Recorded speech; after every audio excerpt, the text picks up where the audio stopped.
সুপ্রিয় এসএসসি পরীক্ষার্থী ভাই ও বোনেরা, তোমাদের জানাই আন্তরিক প্রীতি এবং শুভেচ্ছা। তোমরা যারা 2025 সালের এসএসসি পরীক্ষা দিবে, তোমাদের জন্য ঢাকা বোর্ডের অধীনে তোমরা যারা পরীক্ষা দিবে, তোমাদের জন্য এই 2025 সালের এসএসসি পরীক্ষার বাংলা দ্বিতীয় পত্রের সাজেশন এখানে উপস্থাপন করছি। একটি কথা বলে নেওয়া ভালো যে তোমাদের লিখিত অংশে কিন্তু এই 70 নাম্বার থাকে, আর বাকি যে 30 থাকে সেটি থাকে কিন্তু এমসিকিউ এর জন্য। এই সব মিলিয়ে কিন্তু 100 নম্বরের পরীক্ষা হয়ে থাকে। তো আমি এখানে এই 70 নাম্বারের জন্য যা পড়তে হবে আমি সেই বিষয়গুলি এখানে আলোচনা করছি। তাহলে দেখে নেওয়া যাক। প্রথমে থাকে তোমাদের অনুচ্ছেদ লেখন, আর এই অনুচ্ছেদ লিখনে বরাদ্দ থাকে হচ্ছে 10 নাম্বার, অর্থাৎ 2টি অনুচ্ছেদ লিখন থাকে, তার মধ্যে যে কোনো একটির উত্তর দিতে হয়, আর এখানে নাম্বার থাকে 10 নাম্বার। এখানে সবচেয়ে গুরুত্বপূর্ণ যে রয়েছে অনুচ্ছেদ লিখন, সেগুলোর মধ্যে রয়েছে আন্তর্জাতিক মাতৃভাষা দিবস, স্বাধীনতা দিবস, কম্পিউটার, মোবাইল ফোন, বিশ্ববিদ্যালয় এবং বৈশাখী মেলা।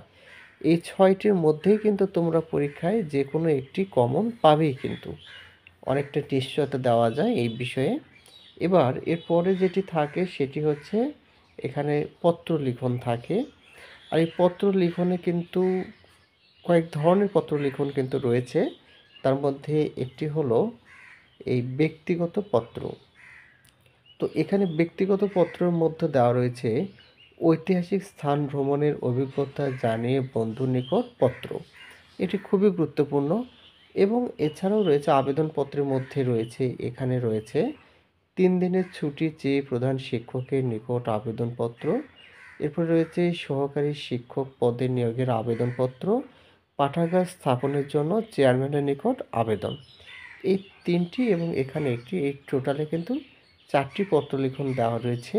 আর এই 4টি পত্রলিখনের মধ্যে কিন্তু তোমরা পরীক্ষায় একটি কমন পাবেই। এখানে 2টি পত্রলিখন থাকে পরীক্ষায়, তার মধ্যে একটির উত্তর দিতে হয়, আর এখানে নাম্বার থাকে 10 নাম্বার।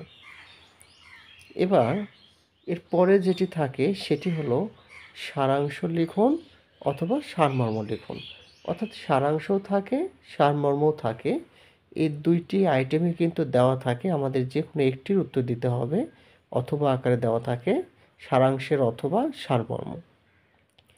তো এখান থেকে আমরা যেটা করব সেটা হলো এই সারাংশ যদি আমরা লিখি তাহলে সারমর্ম লিখব না, সারমর্ম লিখলে সারাংশ লিখব না।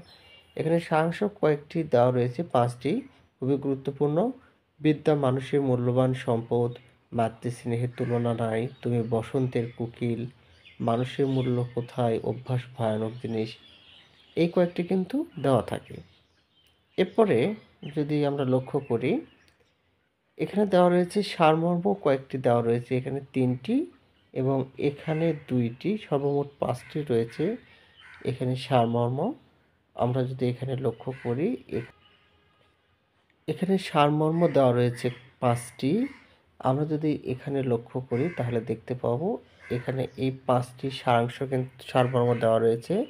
এই সারমর্ম থেকে যে কোনো একটি পরীক্ষায় আসার সম্ভাবনা রয়েছে, অর্থাৎ সারাংশ এবং সারমর্ম থেকে তোমরা পরীক্ষায় যে কোনো একটি কমন পাবে এই সাজেশন থেকে। আর পরীক্ষায় যে কোনো একটির যেহেতু উত্তর দিতে হয়, কাজেই আমরা এই বিষয়ে কিন্তু নিশ্চিত থাকতে পারবো যে এখান থেকে পরীক্ষায় কমন আসবে। এরপরে যেটি রয়েছে সেটি হলো ভাব সম্প্রসারণ লিখন। পরীক্ষায় 2টি ভাব সম্প্রসারণ দেওয়া থাকে, তার মধ্যে যে কোনো একটির উত্তর দিতে হয়, একটির অথবা আরেকটি দেওয়া থাকে, অর্থাৎ 2টি থাকে, একটির উত্তর দিতে হয়।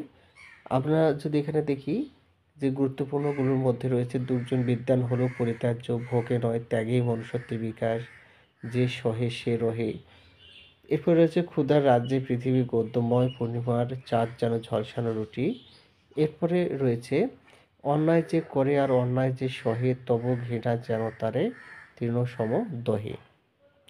এরপর রয়েছে মানুষ বাঁচে তার কর্মের মধ্যে, বয়সের মধ্যে নয়। এরপরে রয়েছে মেঘ দেখে কেউ করিস নে ভয়, আর তার সূর্য হাসে।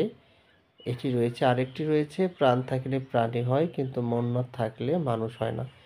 এই সব কয়টি কিন্তু খুবই গুরুত্বপূর্ণ। এই 8টির মধ্যে কিন্তু তোমরা পরীক্ষায় কমন পাবেই। যেহেতু ২টি দেওয়া থাকে তার মধ্যে একটি উত্তর দিতে হয়, তোমরা এমনও হতে পারে এই ৮টির মধ্যে ২টি তোমরা কমন পেয়েছো, এমনটাও হতে পারে।